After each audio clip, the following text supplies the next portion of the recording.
Hi everyone, welcome and welcome back. So we're in a little bit of a different setup today. I'm in my bathroom today because I'm going to be showing you how I tint my brows at home. I've been using the Just for Men's Beard and Mustache dye. This retails for around $7 or $8 at just about any grocery store that carries hair dye product.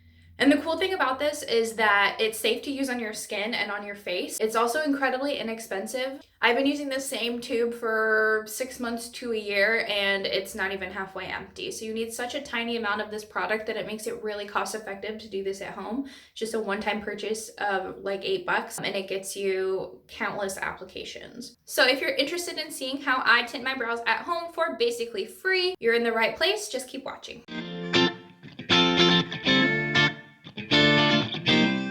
So today I'm going to be using this Just for Men's Mustache and Beard dye. This is in the shade M35 Medium Brown. However, I have been using the black shade. I'll show you the shade name in just a second. And I'll insert a picture of the box right over here.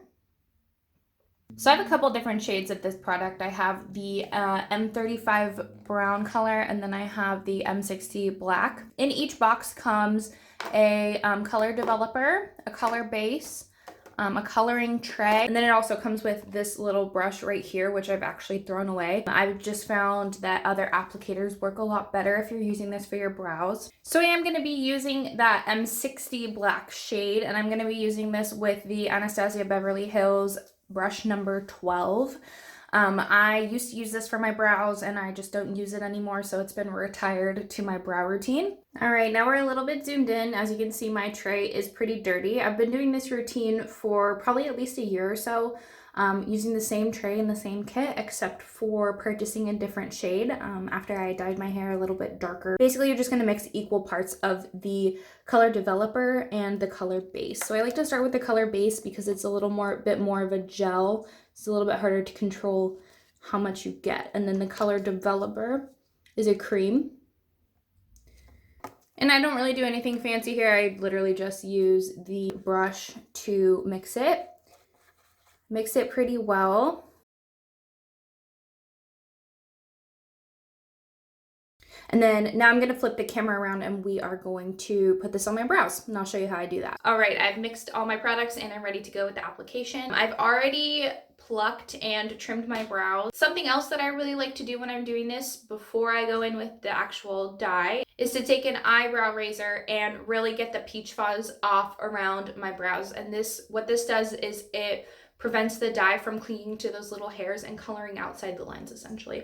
So I've already done those steps off camera. Do your brows however you like, and then you're just gonna go in with the dye. So I really like to have a stack of Q-tips ready to go just in case I mess up, because the quicker you get the dye off your skin, the less it's gonna stain your skin outside of the lines of your eyebrow. There is one spot on my face where I like to kind of stain the skin, so I like to start there, and that's this brow. You can see it doesn't grow in as far as the other one, so I like to try to fake it and do a little stain there. By putting this on first, it's gonna stain the skin a little bit more than everywhere else. I like to focus this where my brows are a little bit more sparse, which is the arch and the tails, and then I'll go in and shape the rest.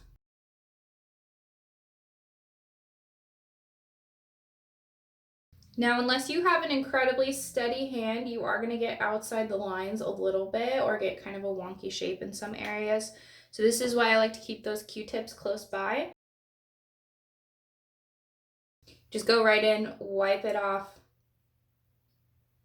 and that's that.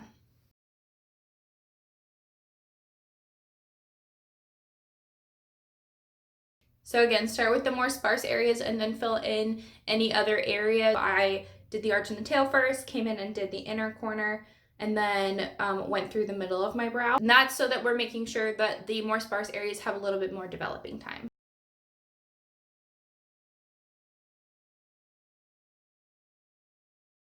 You can see on this inner corner, it really starting to develop. So I'm gonna take a Q-tip and just like straighten that up a little bit. Now I just kind of like to check and make sure that they have the shape that I like and that they're relatively even.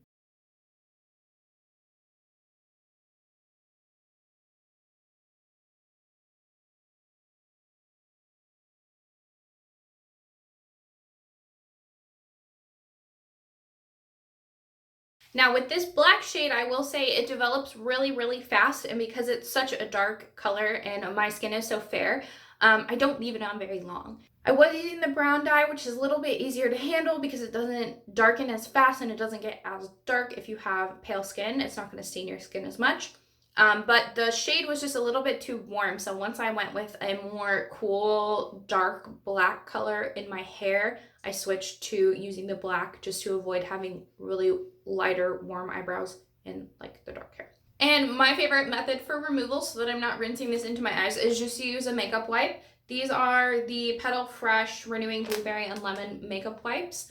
These are my favorite, but they're really big and they do the job. So I just go in and wipe, and make sure when you wipe it onto your skin that you're getting it off, especially on the ends, so that it's not staining your skin in a large area like that. And I really left this on for maybe a total of like 2 minutes.